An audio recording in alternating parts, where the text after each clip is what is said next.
Eh, c'est pas si mal. La deuxième. J'ai cru qu'elle allait même pas apparaître dans le champ. Les rendez-vous de la rédac. Métropolis, on a testé pour vous. Eh bien non, nous n'avons pas testé pour vous la pétanque. Nous vous avons en fait sélectionné 2 bars à thème dans la métropole lilloise, 2 lieux aux univers bien spécifiques. Le premier, c'est le Uno's Bar, un lieu qui vous propose de boire un verre, mais aussi de faire pourquoi pas un ping-pong, un jeu de société ou bien, vous l'aurez compris, de la pétanque en intérieur. Un concept unique que nous explique Valentine. Elle a eu l'idée de ce bar avec Robin. Robin et moi, on est des joueurs de ping-pong et de pétanque depuis longtemps, on en faisait en club tous les deux.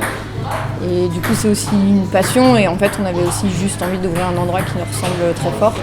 Et du coup, c'est comme si c'était chez nous en fait ici.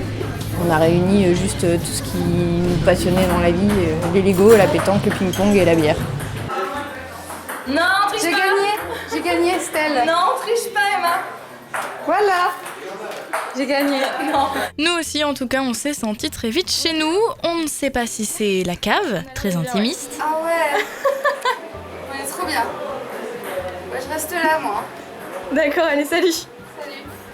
Ou bien Uno, la mascotte complètement adorable du bar. Alors dis-moi Uno, toi tu tires ou tu pointes? Romain dit papy, ça va beaucoup mieux, il a des téléphones. Il m'a dit qu'il tirait plutôt.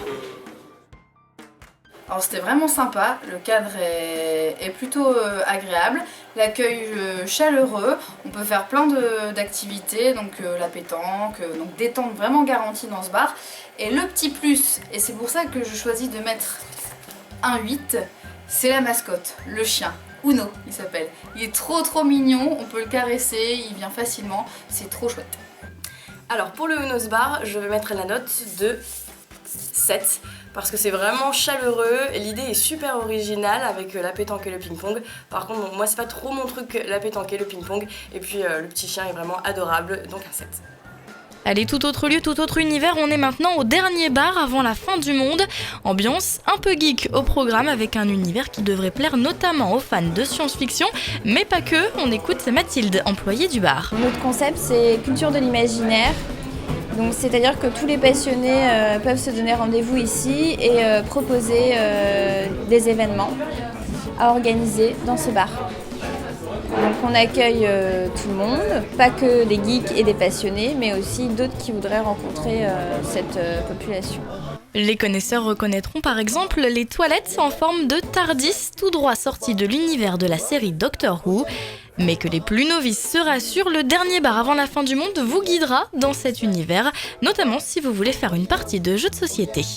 La ludothèque commence à être fournie, donc tous les jeux sont en libre service, vous venez, vous prenez un jeu. On est en train de développer une carte de jeu où en fonction du nombre de personnes qu'on est et du temps qu'on a devant soi, on peut dire, ben voilà, allez, on a 20 minutes devant nous, on est 4, qu'est-ce qu'on peut faire? Et à partir de la carte, on peut t'aiguiller et te dire ce que tu peux faire. Une bibliothèque est également mise à disposition pour bouquiner tranquillement en sirotant un cocktail. Les cocktails qui valent le détour, on vous conseille par exemple un Poison Ivy ou un Fulgur au poing, à consommer bien sûr avec modération. Alors pour le dernier bar avant la fin du monde, je vais mettre la note de 8. C'est un univers que j'adore et qui est bien représenté dans ce bar, même si la déco est encore à développer, mais c'est en cours, il va y avoir de nouvelles choses qui vont arriver. Et puis le nom des cocktails sans alcool très originaux et très bons. Alors le dernier bar avant la fin du monde, c'est très grand, spacieux, clair, le cadre est vraiment agréable.